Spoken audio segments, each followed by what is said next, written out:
ꯀꯩꯈꯨꯝꯅꯖꯔꯤꯕ ꯅꯨꯡꯁꯤꯔꯕ press and ꯃꯤꯗꯤꯌꯥꯒꯤ ꯏꯆꯤꯟ-ꯏꯅꯥꯎꯁꯤꯡ ꯀꯩꯈꯨꯝꯅꯖꯕ ꯂꯣꯏꯅꯅ ꯉꯁꯤꯒꯤ ꯄ꯭ꯔꯦꯁꯀꯤ ꯁ꯭ꯇꯦꯠꯃꯦꯟ ꯄꯤꯕꯁꯤꯗ ꯌꯥꯎꯕꯤꯔꯤꯕ ꯋꯥꯔꯀꯤꯡ ꯄ꯭ꯔꯁꯤꯗꯦꯟꯠ ꯁ꯭ꯔꯤ ꯑꯃꯩ ꯚꯤꯛꯇꯔ, ꯋꯥꯔꯀꯤꯡ ꯄ꯭ꯔꯁꯤꯗꯦꯟꯠ ꯀꯩꯈꯨꯝꯅꯖꯔꯤ ꯑꯃꯁꯨꯡ ꯑꯩꯒꯤ ꯏꯌꯥꯝꯕ ꯗꯦꯕꯕ꯭ꯔꯇ, ꯋꯥꯔꯀꯤꯡ ꯄ꯭ꯔꯁꯤꯗꯦꯟꯠ ꯀꯩꯈꯨꯝꯅꯖꯕ ꯐꯣꯡꯗꯣꯛꯆꯔꯤ꯫ ꯑꯩꯒꯤ ꯏꯆꯦ ꯇꯤꯂꯣꯇꯃꯥ, ꯚꯥꯏꯁ ꯄ꯭ꯔꯁꯤꯗꯦꯟꯠ ꯀꯩꯈꯨꯝꯅꯖꯕ ꯐꯣꯡꯗꯣꯛꯆꯔꯤ꯫ ꯑꯦꯛꯁ-ꯑꯦꯝ-ꯑꯦꯜ-ꯑꯦ ꯄꯥꯔꯇꯤꯒꯤ ꯖꯦꯅꯔꯦꯜ ꯁꯦꯀ꯭ꯔꯦꯇꯔꯤ ꯑꯩꯒꯤ ꯏꯌꯥꯝꯕ ꯁꯔꯠ ꯑꯃꯁꯨꯡ ꯑꯩꯒꯤ ꯏꯌꯥꯝꯕ Shri Jiten, general secretary administration, ꯂꯣꯏꯅꯅ ꯑꯩꯒꯤ ꯀꯂꯤꯛꯁꯤꯡ ꯀꯩꯈꯨꯝꯅꯖꯕ ꯎꯠꯆꯔꯤ꯫ ꯉꯁꯤ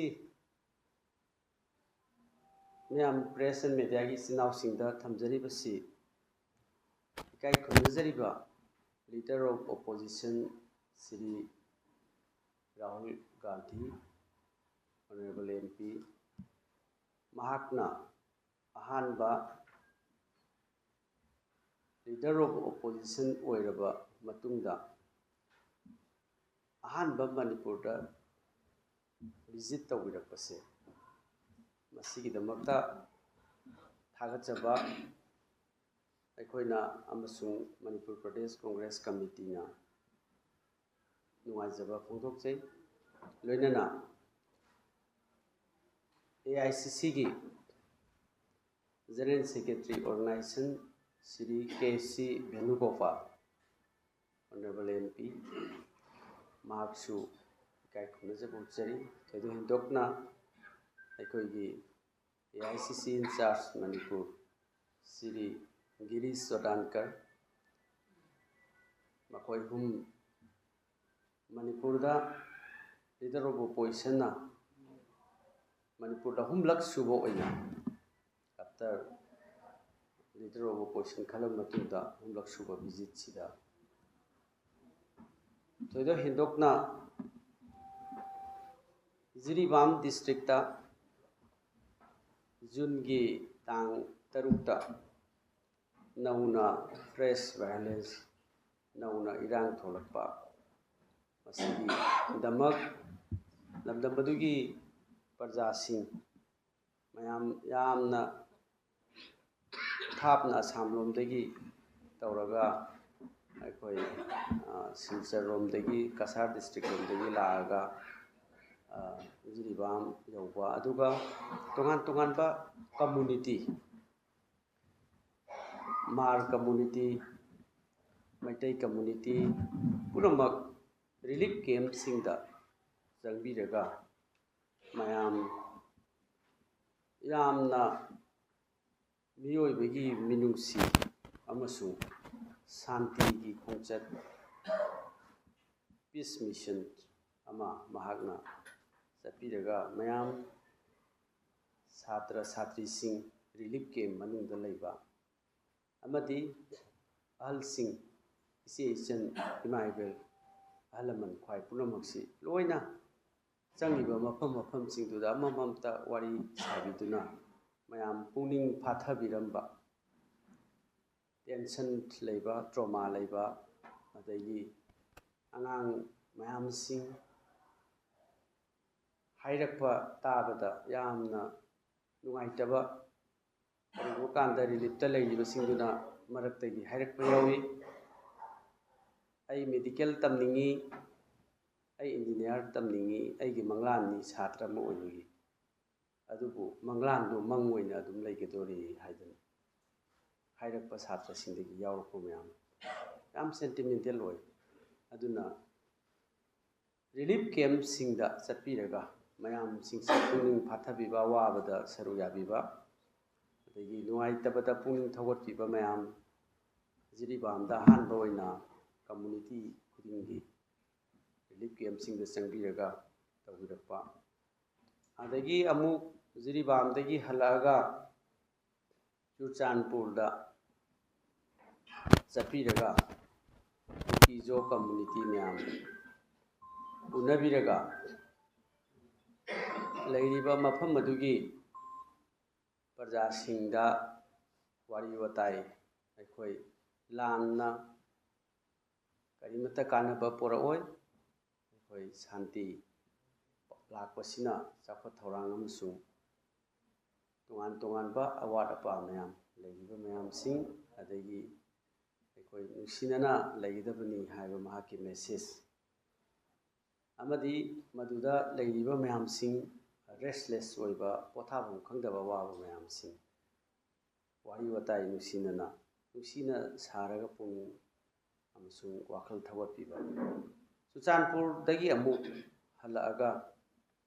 amuk Phubala High School da Moirang Assembly Constituency gi manung Bishempur District da chapiduna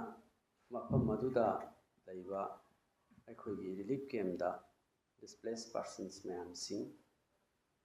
awana adagi mafam duda sahi ama hena leraba tha 13 hena relief camp da dum leirakpagi maduda upai leitraba praja singna senmit loan gi damakta akhoi khutsa gi thabak thoram small scale industries akhoi entrepreneur like akhoi skill program school development program gi mari leinabada akhoi candle saba dhuk saba adugumba mayam singdusu praja singduna akhoi bu sarap sara kayam kuin hingdoi noi chai su karmaina laik tamba thatuinu haibin singba waba tengtha khol puning siba mayam adagi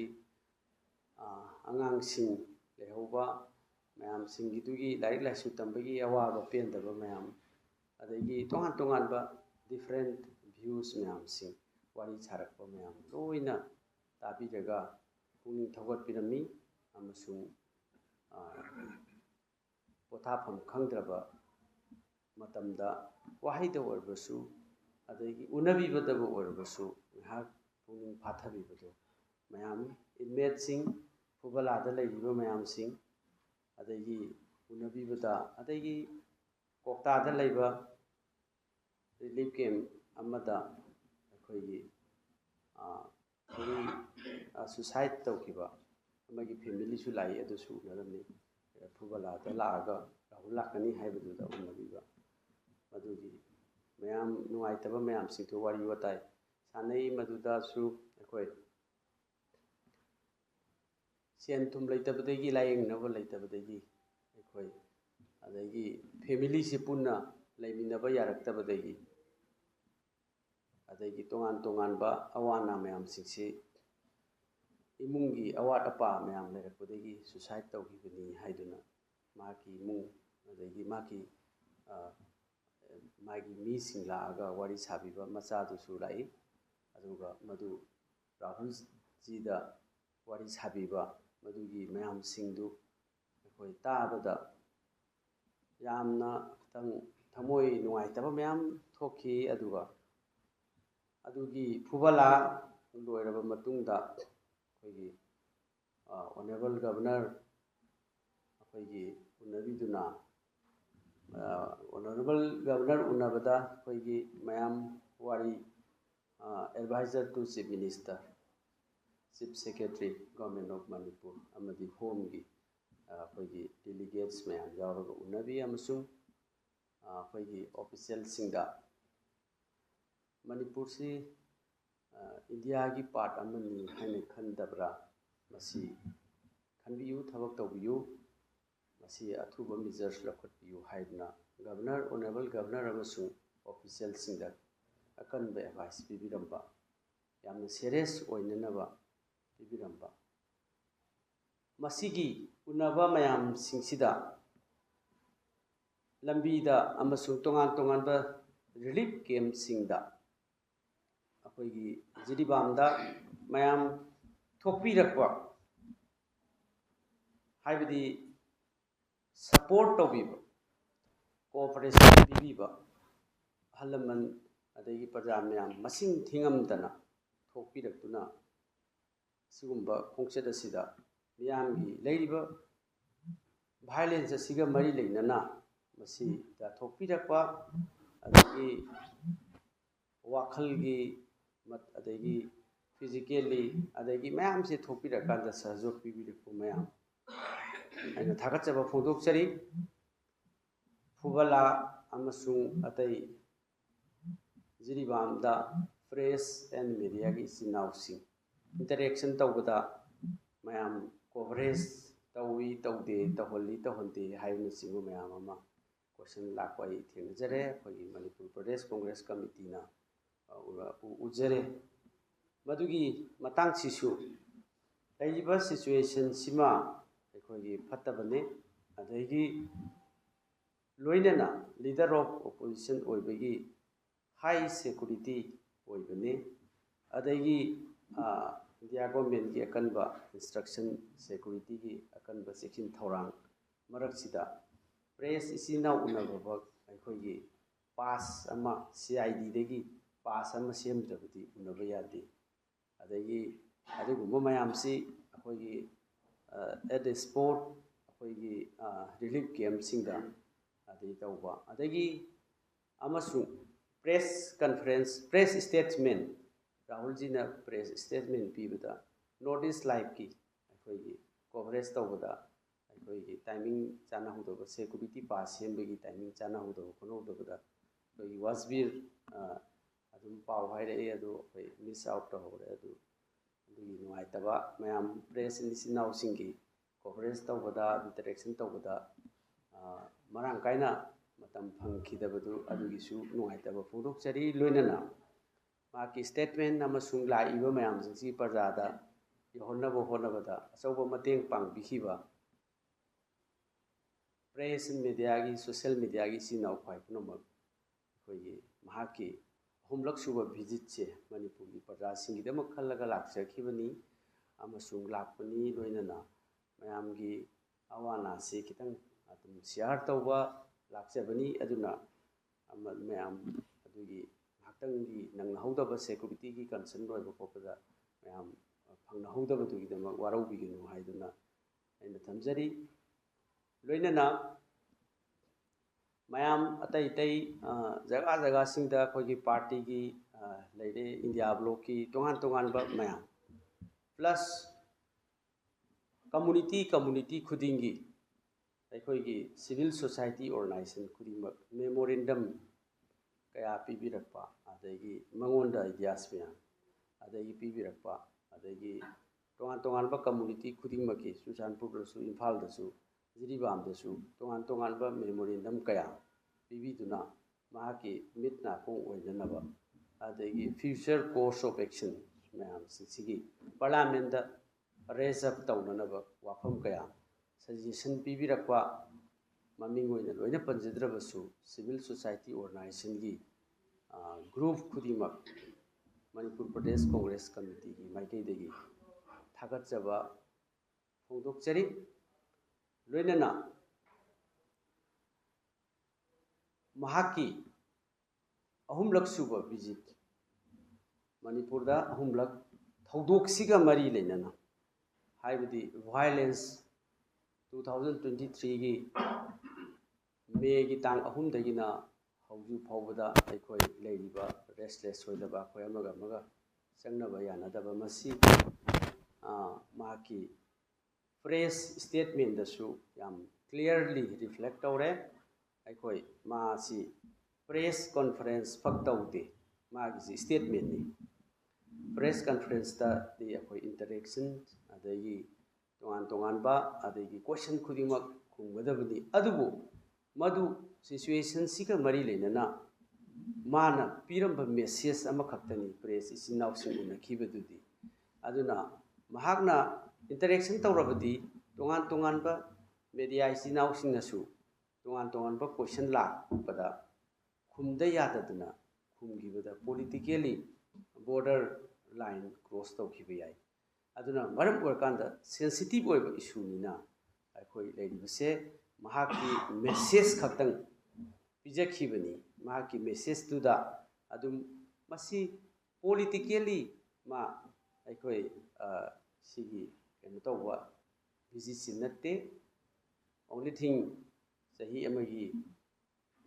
hena sahi ama hena tholaba sida andaki visit sida unexpectedly amu ꯇꯤꯒꯤ ꯂꯩꯔꯝꯃꯤꯕ ꯐꯤꯕꯝꯁꯦ ꯑꯗꯨꯝ ꯂꯩꯔꯝꯕ ꯈꯣꯠꯂꯝꯕꯁꯤ ꯁꯔꯀꯥꯔꯗ appeal ꯇꯧꯔꯝꯃꯤ ꯃꯍꯥꯛꯀꯤ ꯁ꯭ꯇꯦꯠꯃꯦꯟꯗ honourable prime ꯃꯤꯅꯤꯁꯇꯔꯗ appeal ꯇꯧꯏ ꯑꯗꯨꯒ ꯃꯁꯤ ꯊꯨꯅ ꯂꯣꯏꯁꯤꯟꯕꯤꯅꯅꯕ ꯍꯥꯏꯅ ꯇꯧꯕꯗꯨ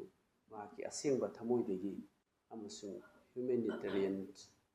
ꯃꯦꯁꯦꯖ ꯃꯍꯥꯛꯅ ꯄꯤꯔꯤꯕꯁꯦ ꯑꯗꯨꯅꯤ ꯍꯥꯏꯅ ꯑꯩꯈꯣꯏꯅ ꯂꯧꯖꯩ ꯑꯗꯨꯅ ꯃꯍꯥꯛꯀꯤ ꯁ꯭ꯇꯦꯠꯃꯦꯟꯗ ꯄꯣꯂꯤꯇꯤꯀꯦꯜꯒꯤ ꯑꯣꯏꯕ ꯋꯥꯐꯝ ꯑꯃꯠꯇ ꯌꯥꯎꯈꯤꯗꯦ ꯃꯗꯨꯃꯛꯅ ꯏꯟꯇꯔꯚ꯭ꯌꯨ ꯑꯗꯒꯤ ꯏꯟꯇꯔꯦꯛꯁꯟ ꯄ꯭ꯔꯣꯒ꯭ꯔꯥꯝ ꯑꯃꯁꯨꯡ ꯇꯣꯉꯥꯟ ꯇꯣꯉꯥꯟꯕ ꯄꯣꯂꯤꯇꯤꯀꯦꯜꯒꯤ ꯑꯣꯏꯕ ꯋꯥꯔꯤꯁꯤ ꯑꯃꯠꯇ ꯌꯥꯎꯗꯅꯕ ꯍꯥꯏꯗꯅ ꯃꯗꯨꯒꯤ ꯑꯩꯈꯣꯏ ꯁ꯭ꯇ꯭ꯔꯤꯛꯂꯤ ꯇꯧꯅꯕ ꯍꯣꯠꯅꯕꯗ ꯃꯌꯥꯝ ꯑꯇꯩ ꯍꯪꯅꯤꯡꯕ ꯀꯌꯥ ꯍꯪꯍꯧꯗꯕ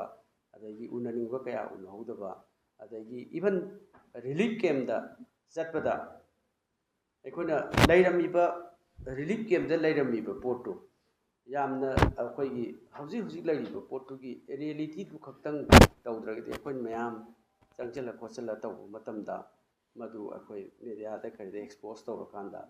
ꯃꯗꯨ ꯑꯗꯔꯋꯥꯏꯁ ꯆꯠꯈꯤꯒꯗ꯭ꯔꯥ ꯍꯥꯏꯗꯅ ꯃꯗꯨ ꯌꯥꯝꯅ ꯃꯦꯟꯇꯦꯟ ꯇꯧꯖꯔꯀꯥꯟꯗ ꯍꯥꯏꯗꯤ ꯇꯣꯉꯥꯟ ꯇꯣꯉꯥꯟꯕ ꯄꯣꯂꯤꯇꯤꯀꯦꯜ ꯄꯥꯔꯇꯤꯁꯤꯡ ꯑꯃꯗꯤ ꯇꯣꯉꯥन ꯇꯣꯉꯥꯟꯕ ꯑꯣꯔꯒꯅꯥꯏꯖꯦꯁꯟ ꯀꯝꯃꯨꯅꯤꯇꯤꯁ ꯃꯌꯥꯝꯁꯤꯡꯁꯤꯅ ꯑꯩꯈꯣꯏꯒꯤ